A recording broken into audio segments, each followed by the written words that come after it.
नमस्ते। आज हम महाजनिक सभ्यता के बारे में चर्चा कर रही हैं। प्रेमचंद जी की एक प्रसिद्ध निबंध है महाजनिक सभ्यता।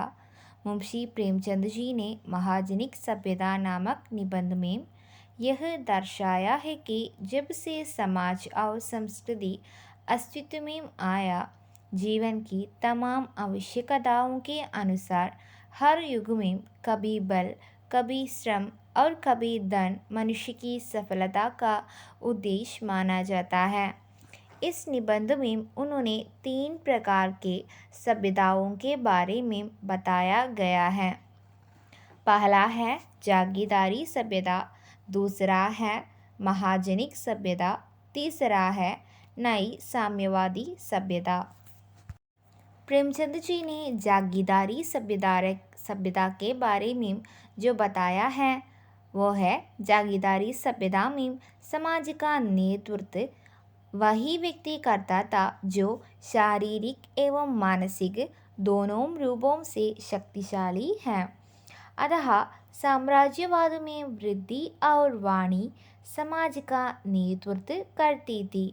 जागीरदार प्रजा पालन अवश्य करती थी, किंतु अगर दुश्मनी पर उतरा देता है तो दुश्मन के खून से अपनी प्यास बुझ देती है, और अगर मित्रता की बात करते तो मित्र के लिए जान की बाजी भी लगा देती हूँ।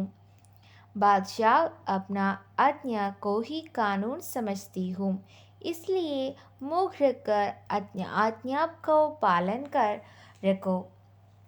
यदि आज्ञा की अवहेलना हुई या अनादर हुआ तो ये बात तो वो कभी नहीं सह सकता है। बादशाह का न्यायशील होना बहुत बड़ा गुण था। प्रजा पालन में वो किसी भी प्रकार का केदाहारी नहीं करता था। किसी भी देश पर युद्ध वो 2 कारणों से करती है, अपने अपमान और अपहार का बदला देने के लिए या अपनी आशान रव दबाव दिखाने के लिए, और अपनी राज्य के विस्तार करने के लिए भी चढ़ाई करती थी। इस सब का उद्देश्य जनता या प्रजा का सुख है। प्रजा से सुख दुख में स्वयं जाकर शामिल करते थे, तो यह जागीरदारी सभ्यता है। जागीरदारी सभ्यता के बाद महाजनिक सभ्यता का उदय हुआ था। मुंशी प्रेमचंद जी ने महाजनिक सभ्यता के बारे में बताया है कि महाजनिक सभ्यता में सारे कामों की गरज पैसा था। इसके जीवन का उद्देश्य सिर्फ पैसा था। धन ही सर्वोपरि था। धन सर्वोपरि हो जाने से मनुष्य और समाज 2 भागों में विभाजित किया। एक वर्ग शोषक वर्ग का था, दूसरा वर्ग शोषित वर्ग का था। शोषित वर्ग का एक बहुत बड़ा हिस्सा मानो मरना करने के लिए जन्म लिया हो, और बहुत छोटा सा हिस्सा है शोषक वर्ग का, जो अपनी शक्ति, अपने बल एवं अपने प्रभाव से उस बड़े समुदाय को अपना वश में लिया। बड़े समुदाय का जिन लोगों ने अपने अपने प्राणों की आहुति दे दी, इनके ही खातिर मजहब के ऐसे लोगों के लिए इनको कोई दर्द नहीं, कोई पीड़ा नहीं। ऐसा प्रतीत होता है कि मानो शोषित वर्ग अपने मालिक के लिए जन्म लिए हो और उनके लिए ही अपना खून पसीना बहाकर संसार से विदा हो गया। लेखक इस महाजनिक सभ्यता के अंदर यह स्पष्ट करते हैं कि शोषक अथवा शासक वर्ग जनसाधारण को मूर्ख बनकर लाभ उठाना चाहता है। इस सभ्यता का हर व्यक्ति खुद को शिकारी और समाज को अपना शिकार समझते हैं। समाज का इस बदलाव ने कुलीनता को एक किनारे कर दिया और पैसे को सर्वोपरि। एक कहावत है कि बड़ा बाप बड़ा न भैया, सबसे बड़ा रुपया। यह कहावत इस महाजनिक सभ्यता में बिल्कुल सटीक प्रयुक्त है। घर में बेटा या बेटी कुछ नहीं धन कमाती है, इस सभ्यता ने धनवन को आगे सभी नतमस्तक कर दिया। जिसके पास पैसा है वही देवता स्वरूप है और पैसे को सर्वोपरि कर दिया। इस सभ्यता में साहित्य, संस्कृति, कला, शिक्षा, विज्ञान सभी पैसा के आगे नतमस्तक हो गया। पैसा ने परिवार, मित्रों, समूह और सामाजिकता से दूर कर दिया और मनुष्य को अपना गुलाम बन गया।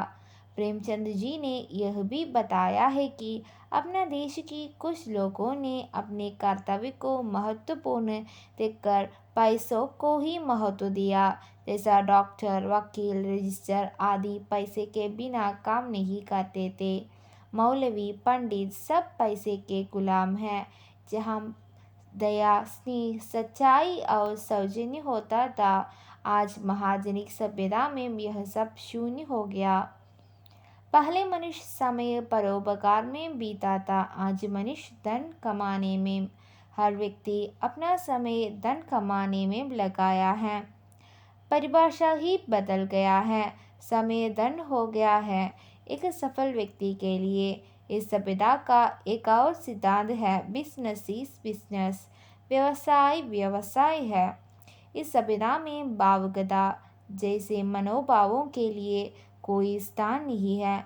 बिजनेस में दोस्ती, मित्रता आदि नहीं है। इसमें किसी को किसी का परवाह भी नहीं है। जहाँ हम लेकर कहते हैं कि जहाँ बिजनेस निजी संबंधों का मध्य भी अपना स्थान बना देता है। पति पत्नी के बीच बिजनेस, बाप बेटे के बीच बिजनेस, गुरु शिष्य के बीच बिजनेस, हर तरफ बिजनेस ही बिजनेस, हर रिश्ते में बिजनेस है। मानवीय मूल्यों का राज देखिए, यदि आदमी आदमी के बीच कोई लगाव है, कोई जुड़ाव है, कोई रिश्ता है तो वह केवल बिजनेस का। इस बिजनेस ने मानवीय, आध्यात्मिक और सामाजिक बंधनों को समाप्त कर दिया है। इस महाजनिक सभ्यता ने दुनिया में जो नई नीतियाँ चलाई हैं उसमें सबसे अधिक घातक और रक्त पिपासु यही व्यवसाय वाला सिद्धांत है, क्योंकि हर रिश्ते में बिजनेस हो गया है।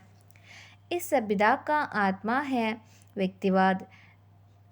यदि दुनिया इसकी दासी हो गई है, महाजन अपना में ही बुलबुला बिड़ताता, बादशाह उसका बंदा हो गया, बसीर उसका गुलाम हो गया और जोड़ने तोड़ने की चाबी उस महाजन से हो गई। इसके बाद लेखक नई साम्यवादी सभ्यता के बारे में बताती है। पश्चिम की एक नई विचारधारा का जन्म हुआ, इसमें नई सभ्यता का आरंभ हुआ।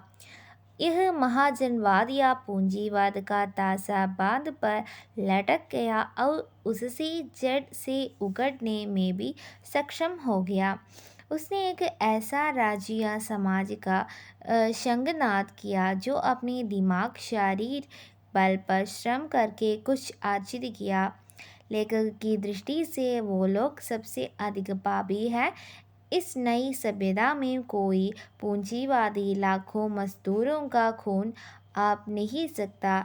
लेकर कहती है कि वास्तव में धन ही असमानता, अमीर गरीबी के कारण ही ईर्ष्या, द्वेष, जोर जबर, दोस्ती, बेईमानी, झूठे आदि विद्यमान रहते हैं और महाजनिक सभ्यता इन दोषियों को, इन बुराइयों को जन्म देती है। लेकिन नई साम्यवादी सभ्यता का उदय शुद्ध सामाजिक दृष्टिकोण को अपनाकर व्यक्ति स्वातंत्र्य का सम्मान करता है। इस सभ्यता का सरकारी पद पर बैठे व्यक्ति अपने साहब नहीं बल्कि जनता का सेवक समझता है। महाजनिक और जागीरदारी सभ्यता को मानने वाले इस नए सभ्यता की खिली उठता है। यहाँ प्रेमचंद सर्वहारा वर्ग के प्रति गहरी संवेदना है। उन्होंने सर्वहारा वर्ग के सटीक चित्रण किया है। मजदूर, किसान जैसी शोषित वर्ग का चित्रण किया है।